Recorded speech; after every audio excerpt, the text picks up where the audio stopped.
If you're stuck dealing with cheap clients, constantly getting asked for discounts and barely making enough to cover your expenses, it's not because you're not talented. It's because you're attracting the wrong kinds of clients.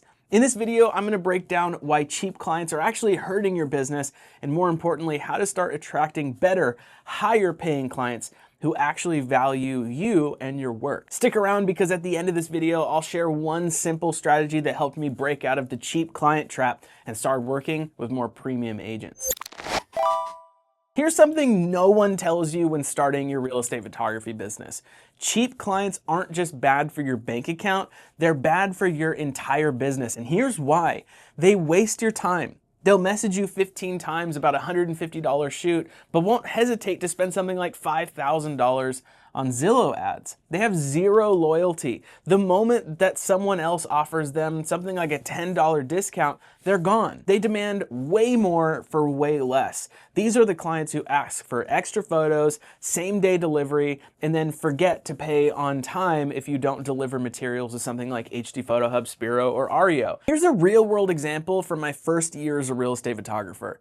I once had a client who haggled me down to my absolute lowest rate, then had the audacity to ask for a bunch of revisions, same day delivery, and have me go out to the property to take some surrounding area photos after I was already done with the shoot.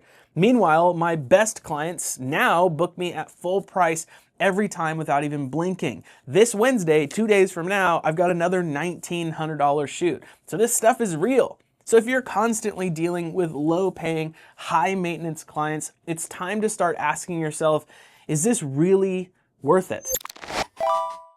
Most real estate photographers don't realize this, but you attract the kinds of clients that you market your business to. If you position yourself as the budget photographer, well, guess what? Surprise, surprise, you'll only get budget clients. Here are the biggest signs you're attracting the wrong clients. Number one, your prices are too low. If you're the cheapest option, people assume that you're the lowest quality. You could have the best, quality in the world, but if you're charging bare bones, that's the expectation that's going to be set. Number two, you don't set clear boundaries. Clients expect unlimited edits, free reshoots, and urgent deliveries, all because you kind of allow it. And number three, your branding screams cheap. If your website, social media, and pricing structure don't look premium, you won't attract premium clients. So here's what I wish I did sooner. Raised my prices to filter out low budget clients right off the bat. Get familiar and get good at real estate photography and videography and all the services first, yes, but as soon as that's the case, skyrocket your prices. I wish I would have changed my messaging to highlight quality in the beginning, not affordability. Because when I was focused on just, being like, oh, if I just have my price for photos at $150, I'm gonna get everyone. Surprise, surprise, that wasn't the case. I wish I would have stopped taking every single client that came my way and started saying no way sooner. In a lot of my coaching calls, it's different when you're in the very, very, very first steps of your real estate photography business and people are coming through and you're trying to get experience, then yes, you should absolutely say yes to everything that comes your way, even if you kind of get stiffed on the short end of the stick because you're getting more experience. But I tell my coaching students all the time, after they've started doing a few $1,000 shoots here and there, is like, hey dude, you can start saying no to people. Like if someone books you or tries to book you for something and they're like, hey, what's your price for this 2-bedroom, I want to do photos, video, virtual tour, and you tell them $700 and they say, oh, that's too much, can you come down in price? And you just say no. They either are going to say, okay, well, I'll book you anyways, or they're going to go to somewhere else. It's not the end of the world. So if you keep getting lowball offers, ask yourself, is my business actually looking like a premium service, or am I marketing myself as the cheapest option? Let's talk about how to flip this whole situation around and start attracting high-paying clients who respect your time and skill. Here's the game plan. Increase your prices. If your rates don't scare off at least a few people often enough, they're too low. Then upgrade your branding. Your website, Instagram, and emails should make you look like a high-end real estate media company, not just another person with a camera. And then you got to target high value clients. Stop chasing random realtors and start targeting agents who actually know how to market their listings. Go after agents who value marketing in general, not just agents who do 1 or 2 listings a year. Look for luxury and mid to high end real estate agents.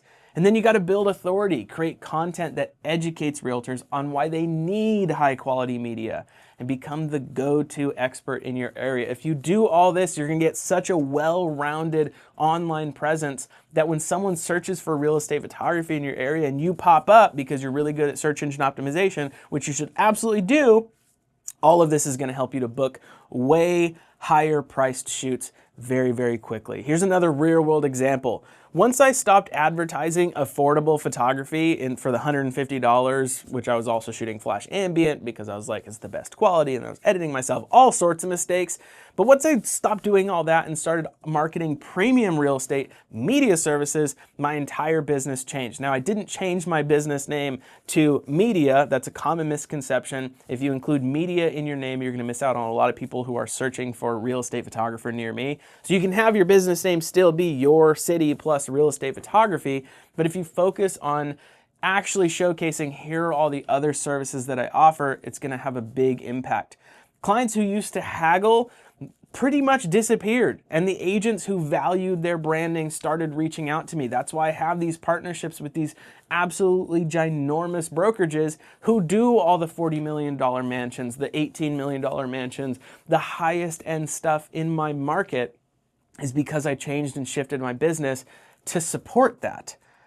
So if you want premium clients, you have to be a premium business. So the next time a client asks for a discount, remember, you're not Walmart, dog. You're a high-end real estate media professional. But here's the mindset shift that changed everything.